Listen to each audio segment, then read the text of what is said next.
Welcome to Modern Goddess. Here we discuss everything mastering your mindset, wellness wisdom, upgrading your relationships so that you can unleash your divine goddess essence and live your authentic best self every single day. I'm your host, Cassie Aurora.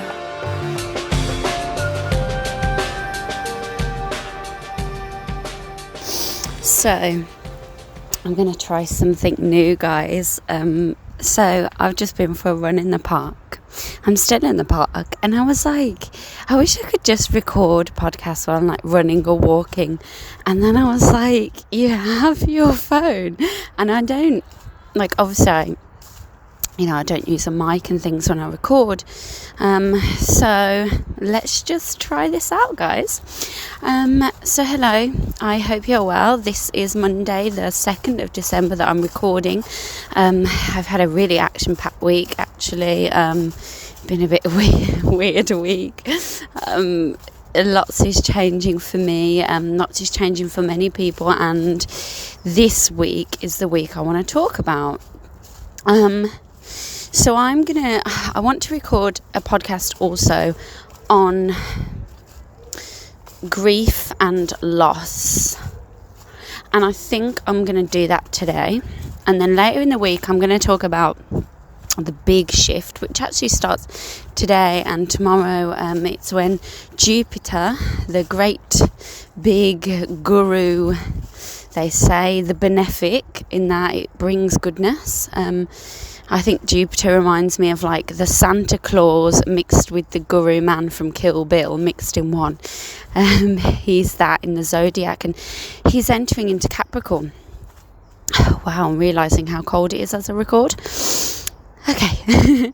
And so I'm going to record a podcast on that. I was going to do it today, but even though it's happening today, I'm not feeling the vibes to do it today, guys. But I'm going to write a blog post on it. I'm going to fill you all in. It's a huge energy, and things are really going to change. I have a feeling politically in England, I have just this really good feeling about what's in store in terms of what's going to change in politics, which is really necessary. But just looking at the astrology, it's going to swing one of two ways, but I just had this sneaky feeling. And then if you listen to this in January and I was wrong, or on December the 13th after the elections and I was wrong, you can just poke your finger and laugh. But, at least I'm having a go. Okay. So, the great thing about being in the park is there's loads of lovely dogs. So let's talk about death, grief, loss, abandonment.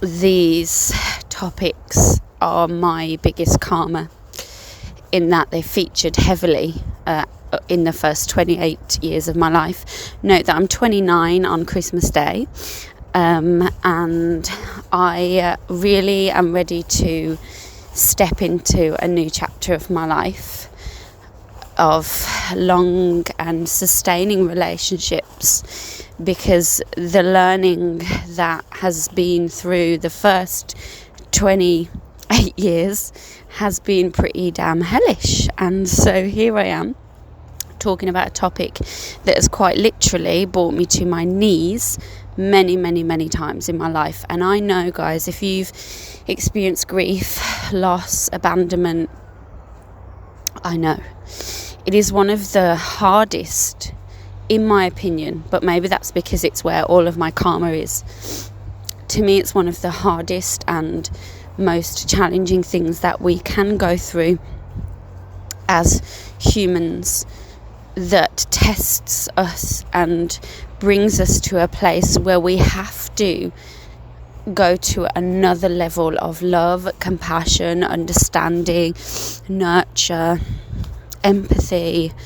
It's something that affects and touches us all at some point in our life. And in childhood, in those first 7 years, those formative years, a lot of research and science shows that rejection, loss, abandonment, they count as trauma, and they can be really small. They can be small rejections from our parents in terms of our behaviour not being in a certain way, which meant we got rejected, or we see our sibling behaving a certain way and then they are punished and we feel that rejection, and then we understand what that means for us in our behaviours and how to be free from rejection and abandonment, and depending on our temperament can really shape our behaviours, because we're so terrified of the loss of love. And that's one thing that grief and abandonment and rejection bring up, is it's the loss of love where there's suddenly no direction for it. It's been pulled away. And I don't know about you, but energetically, when I go through an abandonment or a loss, it feels quite literally like the earth has been ripped from under my feet and I'm just falling. And I used to have this dream as a kid where I would be on the edge of a cliff and suddenly the cliff would just be ripped away from under my feet and I would just be falling and falling and falling and falling, and sometimes I would land in just this desert and there was just nothing. And I would have this dream over and over again, and little did I know as a kid it was foretelling me, and it was always preceded by me chasing my mum down the stairs. And I would be chasing her down these stairs, and when I would get to the bottom of the stairs where I thought she was, I would then fall, and then I would do the fall into the sand, which felt like an eternity. And the feeling of falling is the feeling that I get when I experience a loss, even a slight. So like if I'm in my friendships or romantic partnerships, no matter what their level, I mean, like when you're first dating, who cares, but but then it gets to a point where I develop a chemistry or a feeling, and the minute that slight feeling comes up that perhaps on some level like you've upset them, then it feels like that feeling where the ground has been ripped underneath me and I'm out of control and I don't know what's going to happen, and like I feel completely alone, and it feels like some energetic void has literally, like a pneumatic energetic drill, has churned my whole solar plexus and stomach, and all my guts have dropped out of my body and I'm just an empty vessel. It's so weird. It's like I feel like a falling meat bag, and it's a horrible feeling, and it fills me with just so much sadness. And so anyway, I'll backtrack. This is what happens when I podcast, guys. And so, and then obviously I was having this dream, and I knew that my mum was going to pass because it was a prophetic dream I had a very long time, and I knew that the loss would come. And it didn't make it any easier knowing, because the feeling felt exactly the same as the dream. And I still have the dream now, that I'm chasing her down the stairs, only this time I actually have a technique where I go into a deep meditation and I recreate the dream in like a yoga nidra state. And this is something I do with a lot of my clients. And in the end, I get to the bottom of the stairs and she's waiting there and she holds me in her arms and nothing bad happens. And, then, I create this really nice scenario where we have a hot chocolate and it's, but it's deeply healing for me. So yeah, if anyone does get those kind of dreams, you can ask me, because this is a really nice thing you can do, and I do it a lot. It's a really great tool that therapists use. So yeah, another good one actually is if you go onto YouTube and search Reach Approach Hands of Time meditation, it's really good. I will try and remember to put it in the show notes, but just directly message me if you're not sure. So yeah, we grow up with this behavior system based a lot in shame, that we're going to be abandoned because we're not good enough, or guilt that I did this bad thing, so and because of that I will be punished and left alone, and this means I have to do this to recompensate for the behavior. Or we have the shame, like I need to please people, or I need to achieve this, I need to be this way, or I need to keep my guilty pleasures to myself so that no one knows who I am, and I will be free from shame and abandonment. I need to be a size 8 so I'm free from abandonment and rejection. I need to be I need to have perfect teeth and blonde hair and blue eyes, because otherwise the whole of society will abandon and reject me. I'm white skinned, but I can only imagine that as someone who is not of the white heterosexual male dominant locus that rules our society, I can only imagine that you go through so much, and that's just society. And then our parents are programmed this way, and then our parents' parents are programmed this way. And so I really feel in my heart, in my true heart, I feel that everyone on some level is driven by these patterns of shame, that on some level we are not good enough. If we're unconscious, because as we develop and come into self-awareness, we realise those incongruencies, and they're very nuanced, and everyone has them, because every single human here is fragmented. It's the biological brain. So please don't be like, I've done my self-work. Yes, we all have, but I'm telling you now, there will always be something that comes up. It's just nuanced.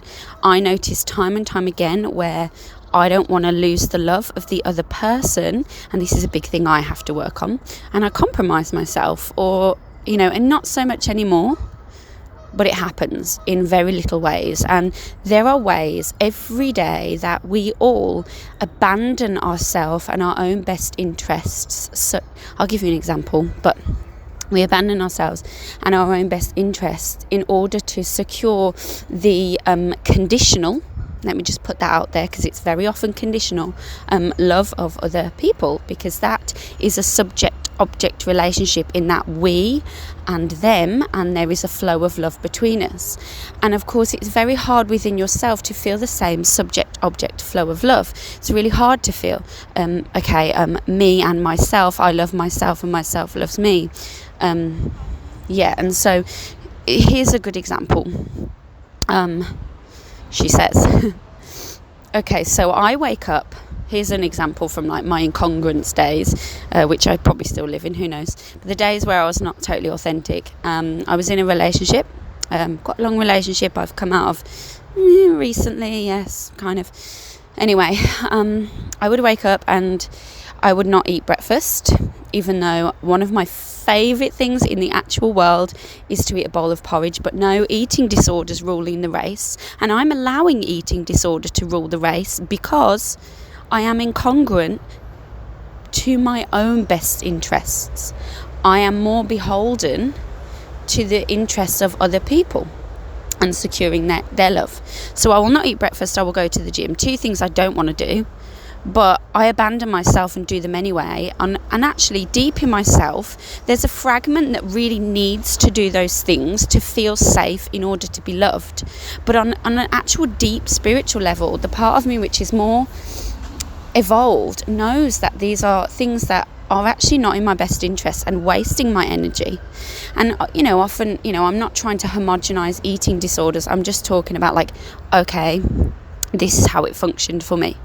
And so we go through our lives continuously playing out these patterns of behavior, abandoning ourselves so that we don't experience the feeling of grief and loss and betrayal and abandonment. And actually there's no guarantee that those behaviors will make it any easier or any more certain. Something we can do to experience and embody a deeper sense of safety is to know that we ourselves are the only people that will not abandon ourselves. So I say to myself every day now, and I have to, because I can very, very quickly spring into the space of self-abandonment. It's very easy for me to do that. So what was I saying? So I got distracted, guys. I swear to God I've got ADHD. I swear to God. There was a bird on the lake. Anyway, if you can hear the background noise, it's just the traffic of the people that are maybe doing day jobs that they don't want to do because they're abandoning themselves. Been there, done that, got the t-shirt, can't do it. Some people can do it, especially if you're like a generator, human design type, or a certain type of astrological makeup. You're really good at it. Me, no. So yes, something we can do is not to even say I love myself. That is energetically powerful, yes. And affirmations are powerful. So if you're doing that, great, good on you. 2 things. If you really hate yourself and you're in a place of deep shame, deep down, and you're right now struggling with addiction, and you're saying to yourself every day, I love myself, I make loving choices, and they're bold statements, there's a vibrational gap there. Because if you don't believe what you're saying, it's like the ego's not listening. So with affirmations, you need to slip into the subconscious very carefully. So you can start with, I think I wrote something like this on my blog. Yeah, I definitely did. It's a really good article. You can start with, I can love myself, then I will love myself, then I love myself in absolutes. I can be loved and cherished as I am. I will be loved and cherished as I am. I am loved and cherished exactly as I am. Do you see kind of how it works? And you can do it in the mirror. I mean, these are ways that we can create a deep sense of safety. And when we create a deep sense of safety within, that we know we will never abandon ourselves, guess what will happen? Through law of attraction, it's a lot less likely we'll experience that as often in the outside world. I know 100% I will never abandon myself. I sometimes sing the Sideshow song to myself. I will never leave you. I sing it to myself. It's a song from sister to another sister. I sing it to myself because I will never, ever leave myself. Never. Not for anyone, not for anything. I am the one constant. And it's so empowering to know that.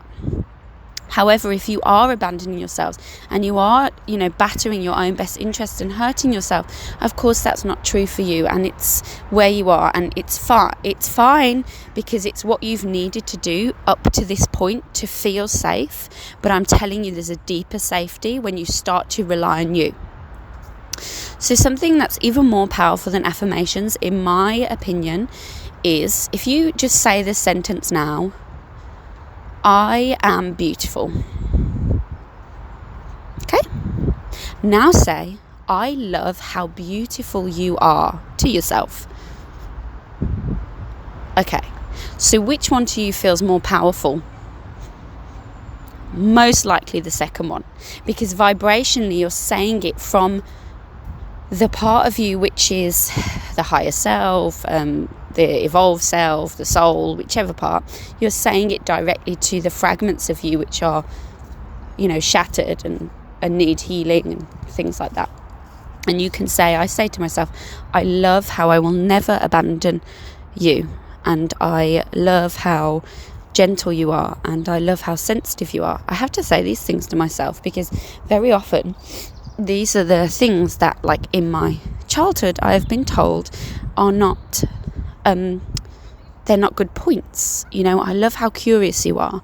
Yeah, do you know what? I am quite penetrating. I do ask too many questions. It's something I need to really carefully understand when not to apply it. But it's actually my biggest gift, because when I'm with a client who cannot see a way forward, then I'm going to find the question that helps them see themselves and find their power source. So I don't really regret that, but sometimes it, when it comes out, I have to be really careful, because I'm a friggin' nightmare. But hey ho, it's how I am. So, I'm learning still. So this is kind of like the surface layer of, if we're just someone who hasn't experienced grief and we just have a lot of shame and abandonment, it's useful. And we all are human. We all have experienced it. Okay. Wow, it's getting cold now. Okay, I'm going to pause just a second.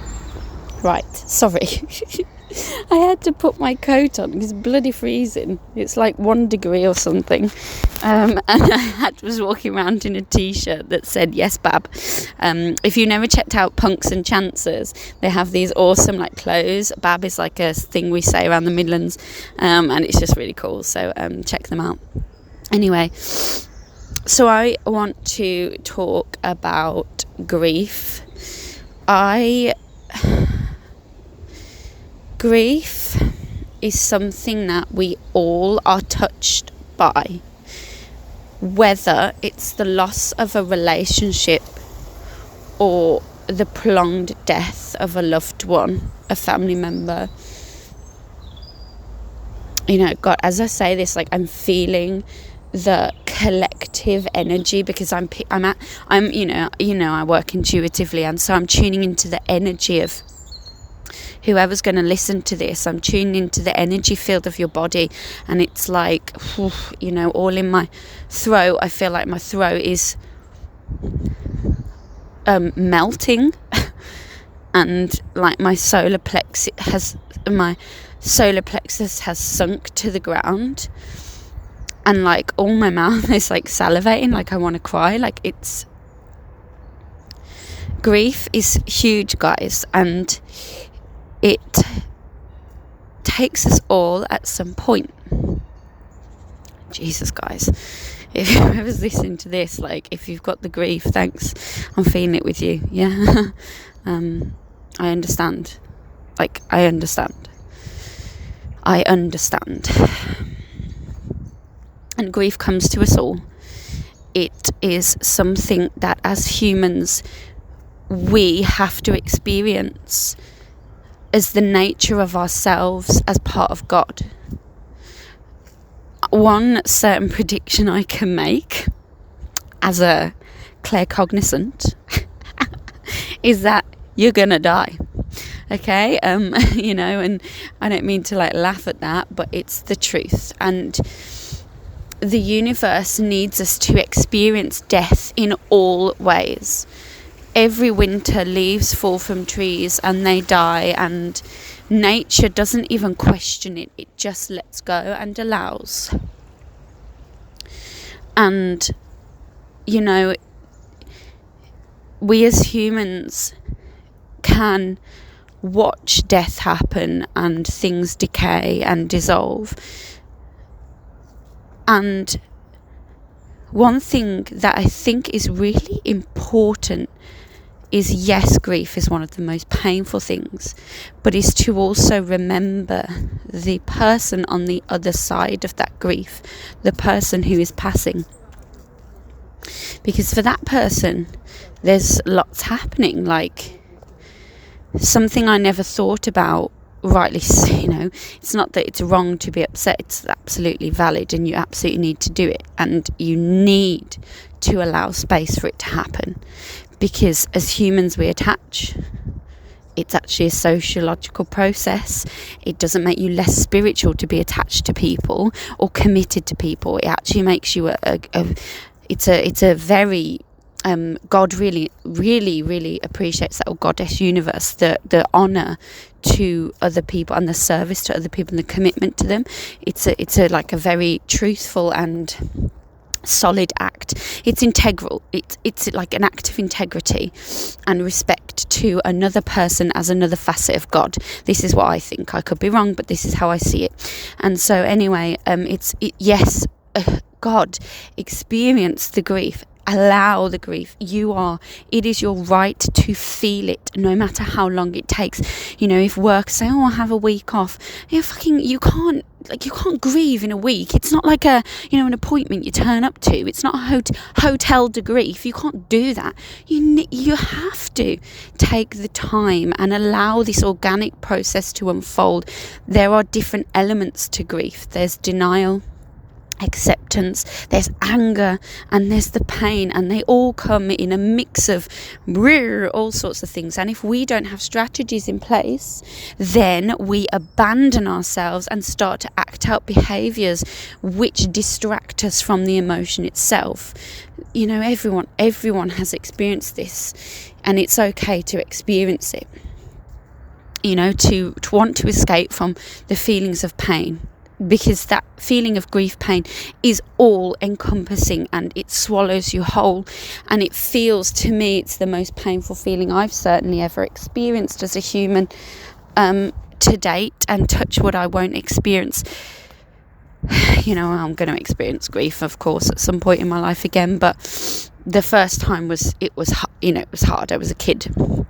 So what I mean to say is that we have to allow the space for ourselves, but equally, in honor and respect to the person who's actually experiencing the death themselves. I can't contemplate what that must be like. And in the act of service and love, to once they have passed, and in the passing, because I don't know the consequences, but writing them letters, talking to them, lighting a candle in their honor, and acknowledging their soul as a unique expression of God which still exists, is a really powerful thing we can do for both them and for us. Like, I'm getting the image of a tree. Yes, I am in the park, so look, that's probably why. So, like, you're getting the image of a tree, and trees, all the leaves die, but they are still a tree. They become barren, but they are still a tree. It's the same with the soul. The human carcass meat suit may disintegrate and decay, but they are still a soul. You know, and whether you believe this or not to me, it doesn't matter. It's just a universal truth that energy can't just disappear. It evolves and changes. The nature of it just becomes a different capacity. And so, what can we do to support ourselves and our loved ones through the passage and journey of grief? Now, I'm not a grief counsellor or a psychotherapist. I'm none of those things, but I have experienced enough grief in my life to talk about this with a sense of humility and reverence to the best that I can. And I don't know everything, but this is something I just want to share because it's real, guys. I know people that have lost people in the last couple of years, and it's so raw and recent, and there's no timeline for this stuff. You know, talking on, it's like karmic levels. We have spent many, many lifetimes with these people. 100%. We have soul contracts with them, especially if they have passed in the last year, 2 years. They are part of your the 3 North timeline. So this started in like the years around 1200 up until the years 2400. You're going to be sharing timelines with these souls in order to experience expansion. And so you might not be grieving just one lifetime with this person. You are perhaps grieving a lot more. I've noticed relationships that have ended, not most recent ones, but definitely the year before. They have been timelines and karmic ties that have had to, be purged. It's huge. And so there's a bigger layer. You will know when the grief is bigger because you'll feel it. And so to support ourselves through grief, sometimes it's very easy to suddenly want to propel ourselves into newness, because in the void of what's been lost, we have trouble sitting in the stillness of that void and being in the emotion.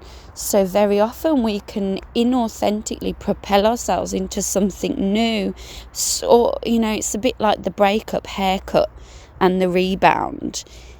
Like, I get it, it's a part of grieving, but just understand that maybe is, just think before you go there, and maybe waste your time or your money or something like that, because I wouldn't want anyone to be in a position where they would regret their actions or waste time, money, things like that. So pause. Big thing we can do for grief is stillness. The biggest thing is going back to what we said at the beginning, not abandoning yourself. Being 100% your own biggest advocate. You can't homogenize healing or grief. You cannot, like, everyone's process is different. But one thing that is a real truth that I will stand by is that you cannot abandon yourself. And abandoning yourself, it will not, in the long term, it's just not going to help. So, the things that we can do, not abandoning ourselves means every day waking up and, like you are a parent to a child, what is it I need in this moment? You can speak with yourself in a gentle way, sweet soul, I know that you're hurting and I am here to advocate and support you in a way that no one else can. We have an intimate connection. Whatever your needs are, I am here to help with them. So you're taking your own best interests at heart. So you are using the grief as a vehicle to deeper self-love and nurture, because essentially that's kind of what grief sometimes does.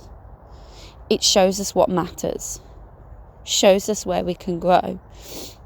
I don't know the answer of why we have to experience death and rebirth. I don't, and I maybe never will.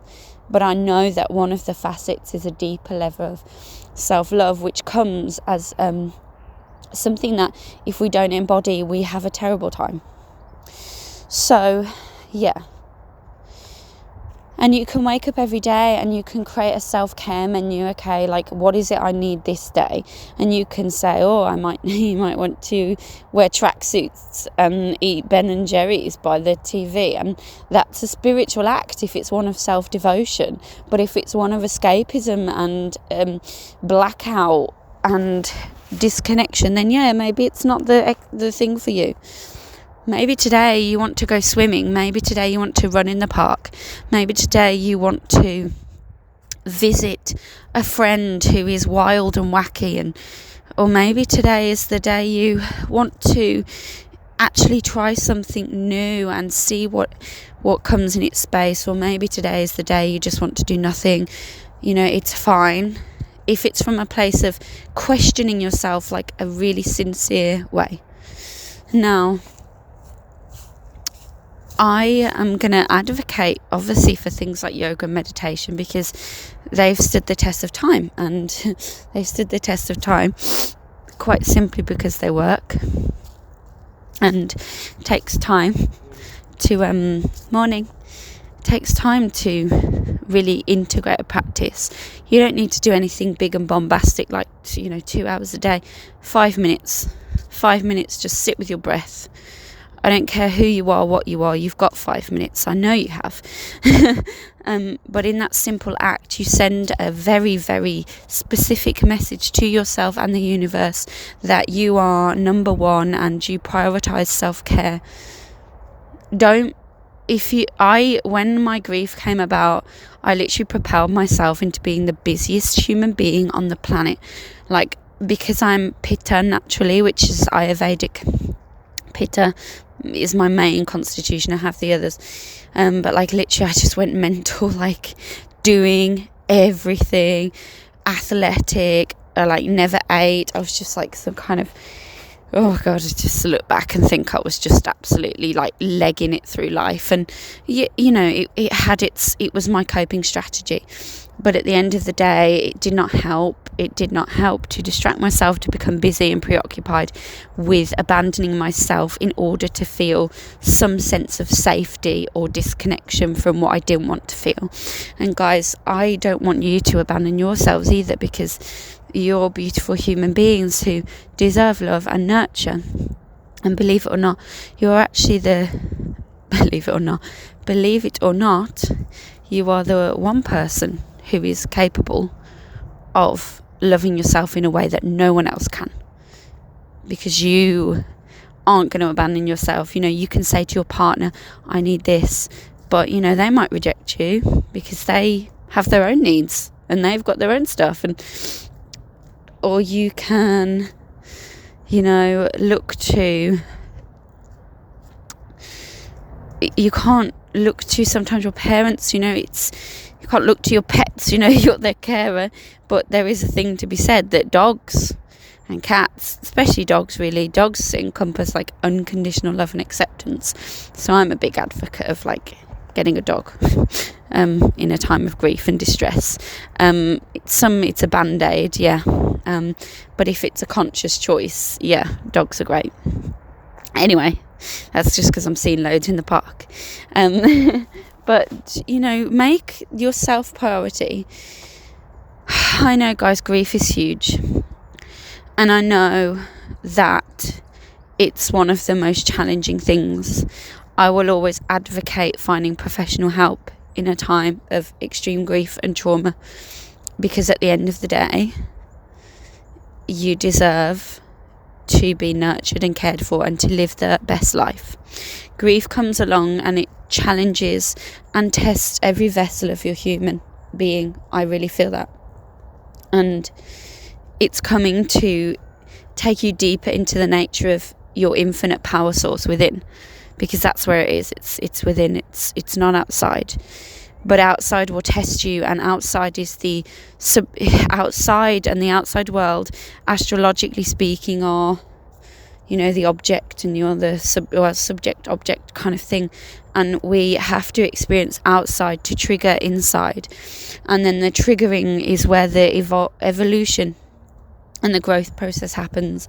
But grief is all-encompassing, and it's one of the hardest lessons, and who knows how many times we have to go through it, and every time is different. I am recording this today really because it's something I wanted to talk about, to share with my community, to let you know that no matter what happens, you aren't alone, because you will never abandon yourself. We are collectively all here experiencing this together. And sometimes, we act as if... Where's your ball? Exactly. Where's your ball? Sometimes we act as if we are completely alone in this, or that we are separate to everyone else. And I hate this saying because it's thrown around the yoga world like a blooming tennis ball, but we are one. And what healing you do benefits the collective. And what healing I do benefits the collective. We're all here as part of this growth process constantly. And the pain and in the real hard times when you feel lost, when you're on your knees and you don't know what direction is left or right, the one thing you can do is to not abandon yourself. That's it. Do not abandon yourself. Unconditionally hold the space for yourself. This is the greatest gift you can give yourself. It's the greatest gift you can give to the universe and the collective. And I just hope that this resonates on some level with some of you. For sure, I was picking up on someone's energy halfway through, and it's going to happen, guys. It's going to happen. If you want to book in energy healing to work with me through grief alongside other things, it would be my honor to hold space for you in that way, or astrology, of course, but energy healing, my Reiki is where a lot of extraordinary things can happen for people. So please, if you want to share that process with me, you can book my services on my website. Reiki can happen with me and you from any time zone or place in the world, so you can access me from anywhere. If you want to just book in and have an astrology reading, you can, or even tarot. And I do coaching. You guys know I do coaching. It's holistic health coaching, so we're generally looking at the whole lifestyle. If this podcast resonated with you, or you know someone who's going to benefit from this podcast who is experiencing a difficult time, please share it. And I hope you can maybe subscribe, leave a rating and review. That really benefits everyone, because it's more visible. I wish you to have a wonderful day, and I hope that you have a lovely time creating ways in which you can support yourself, so that you never abandon yourself again, because you are special and precious, and it doesn't matter what happens to you, there will always be a part of you which remains unaltered by the stories of time. And that part is the part of you that is the most precious and special.